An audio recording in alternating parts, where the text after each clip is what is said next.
Ako si Kyra Dinil Bunyo mula sa pangkat 3102. Ang talumpating ito ay pinamagatang divided classroom, ang pagkakahati-hati ng mag-aaral sa loob ng isang silid. Sa isang silid, mayroon palaging pagkakahati-hati ang mga estudyante batay sa kanilang interes at kakayahan. Sa talumpating ito, tututulan ko ang ideya na ang pagkakahati-hati ng grupo na mag-aaral ay isang magandang ideya para sa mga mag-aaral. Edukasyon ay isang malaking bahagi sa buhay ng isang tao.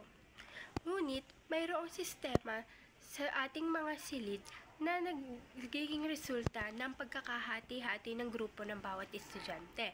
Ito ay ang tinatawag na divided classroom, kung saan nagkakaroon ng pagkakahati-hati ng mga estudyante sa isang silid paaralan. Ngunit hindi ito ang solusyon upang mapaunlad o umunlad ang isang mag-aaral sa kanyang pag-aaral. Kung guro at kamag-aaral, narito ako upang ipresenta ang mga dahilan kung bakit hindi nakakatulong ang divided classroom sa pag-unlad ng isang mag-aaral. Una, nagkakaroon ng grupo. Minsan, tinatawag silang mataas at mababa. Ang nasa mataas na grupo naman ay siya yung mga pansinin, at ang nasa mababang grupo naman ay yung hindi masyadong aktibo sa klase, na kaya nagkakaroon ng diskriminasyon minsan. Dalawa, may iba't ibang perspektibo ang bawat mag-aaral. Nang dahil sa divided classroom, hindi sila nagkakaroon ng ugnayan, kaya't hindi nila nalalaman ang opinyon o interes ng mga iba pa nilang mga kaklase. Tatlo, nagkakaroon ng diskriminasyon ang bawat grupo batay sa kinabibilangan nila. Dahil hindi sila pare-parehas ng interes at perspektibo, na sa ganon hindi nila naiintindihan ang bawat isa dahil nga may grupo silang kinabibilangan.